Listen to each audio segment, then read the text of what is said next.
घूर घूर के ऐसे पानी हारता रह लइके नहीं ख देखले कि आँख हारता रह।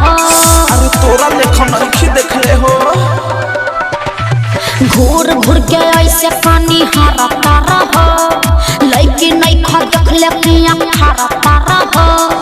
रूपा हमार का टच करता। ए सुना ना उठा ललिया से ओढ़निया तोहर मैच करता। उठा ललिया से ओढ़निया तोहर मैच करता।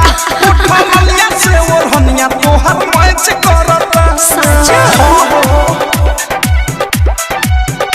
उठा ललिया से ओढ़निया तोहर मैच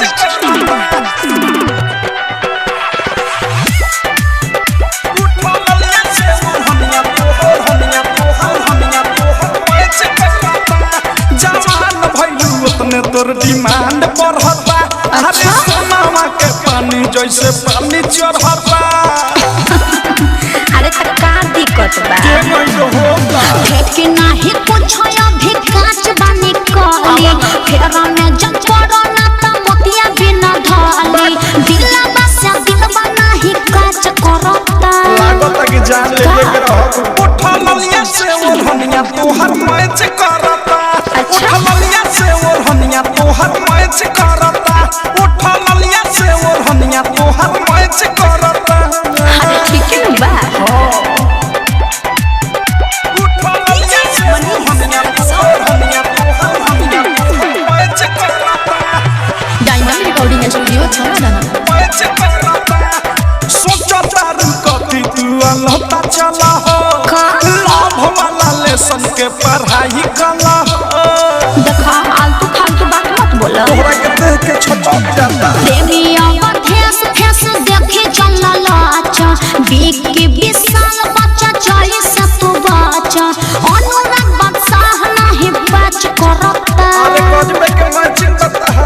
उठा ललिया से ओढ़निया तोहर मैच करता। उठा ललिया से ओढ़निया तोहर मैच करता। उठा ललिया से ओढ़निया तोहर मैच करता। घूर घूर के ऐसे पानी हारता रह लइके नहीं ख देखले कि आँख हारता रह। रूपा हमार का टच करता। ए सुना ना उठा ललिया से ओढ़निया तोहर मैच करता। उठा ललिया से ओढ़निया तोहर मैच करता। उठा ललिया से ओढ़निया तोहर मैच करता।